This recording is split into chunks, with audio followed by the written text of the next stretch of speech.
আগের পর্বে আপনাদের দেখিয়েছিলাম পথ হারানো এবং নানান ঘটনার প্রবাহের মধ্যে দিয়ে বড়ন্তি আসার ঘটনা। হোটেলে রিভিউ দিয়েছি এবং সেই সঙ্গে করোনা পরিস্থিতিতে পুরুলিয়া ভ্রমণ কতটা নিরাপদ সেটাও জানিয়েছি। পুরুলিয়া ভ্রমণের দ্বিতীয় পর্ব যারা দেখেননি তারা উপরের আই বোতামে ক্লিক করে দেখে নিন। এই পর্বে আমি আপনাদের বিকেলের বড়ন্তি লেকে সূর্যাস্তের অপার সৌন্দর্য দেখাবো। তাহলে চলুন শুরু করি।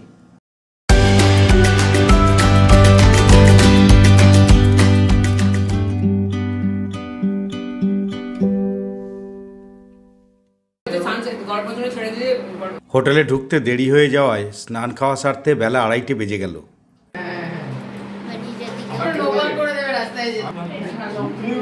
এবার বড়ন্তি লেকে যাওয়ার পালা। একে একে তৈরি হয়ে সবাই রুম থেকে বেরিয়ে আসছে। একসাথে সবাই হই হই করে লেকের ধারে যাব, তাই হোটেলের গ্রাউন্ডে একটু অপেক্ষা।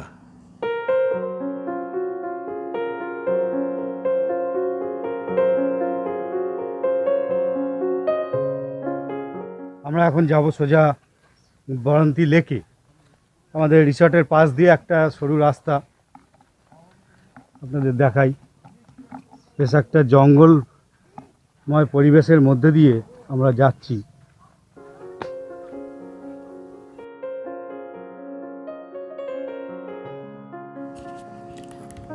সবুজের ছোঁয়া, সবুজের গন্ধ গায়ে মাখতে মাখতে পায়ে পা মিলিয়ে এগিয়ে চলেছি। সামান্যই পথ, যেতে যেতে পা দুটো নিজে থেকেই থেমে গেল।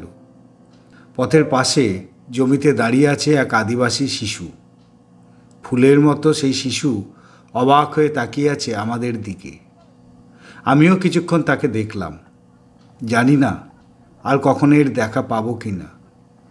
হয়তো দেখা হলেও আর কখনো চিনতে পারবো না ওকে। আমরা এখন বারান্তি লেকেতে এসে গেছি।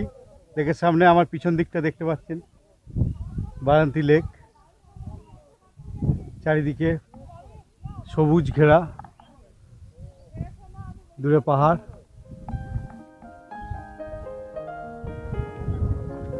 লেকের ধার দিয়ে রাস্তা।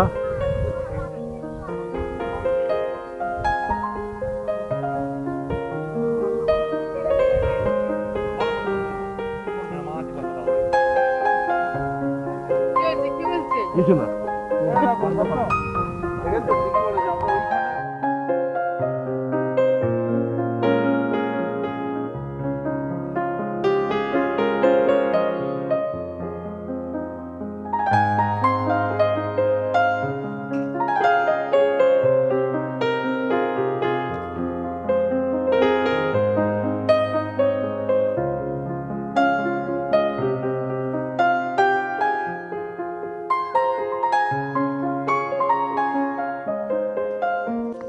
বড়ন্তি এখন সোনালি রোদে মাখামাখি।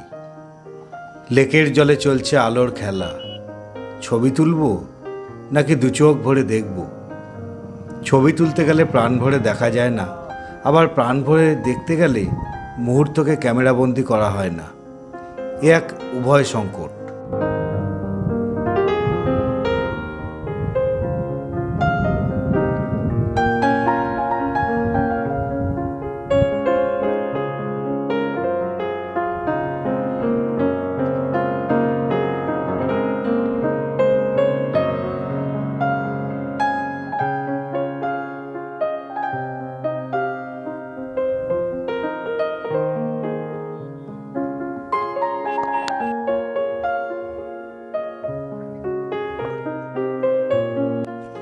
এখানে সবাই নিজের মতো করে সূর্যাস্ত উপভোগ করছে। রূপ ও রাশি দুই ভাই বোন ছোট হলেও এর ব্যতিক্রম নয়। চিপসের প্যাকেট হাতে তারাও বসে পড়েছে বড়ন্তি লেকের ধারে। মুগ্ধ নয়নে, চঞ্চল হৃদয়ে চেয়ে আছে লেকের ধারে।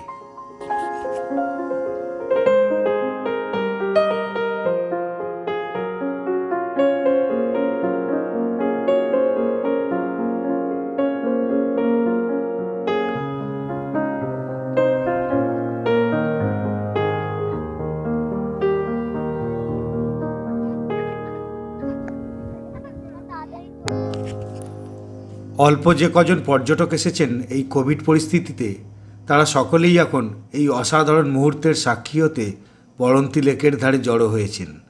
পড়ন্তীর সেরা দ্রষ্টব্য হল বিকালে পড়ন্তী লেকে সূর্যাস্ত। এ দৃশ্য দেখার জন্য বারবার এখানে আসা যায়। সূর্যাস্তের অপেক্ষায় সারাটা দিন কাটিয়ে দেওয়া যায়। বর্ষায় যখন আকাশে মেঘের খেলা শুরু হয়, তার প্রতিফলন ঘটে লেকের জলে। সে দৃশ্য বড়ই মনোমুগ্ধকর।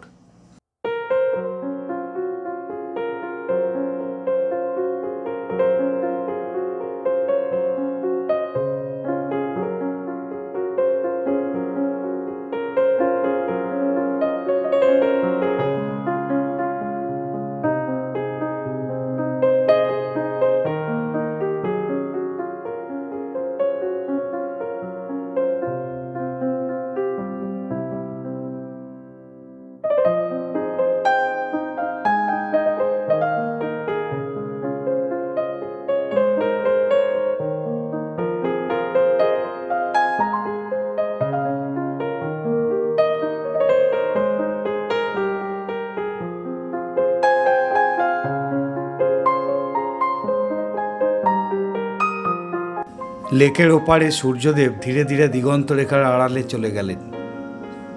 লেকের জলে লিখে রেখে গেলেন আগামীর প্রতিশ্রুতি। গোধূলি কেমন যেন এক মন খারাপ করা সময়। অন্য সকলের মতো আমরাও উঠে পড়লাম। পায়ে পায়ে এগিয়ে চললাম রিসর্টের দিকে।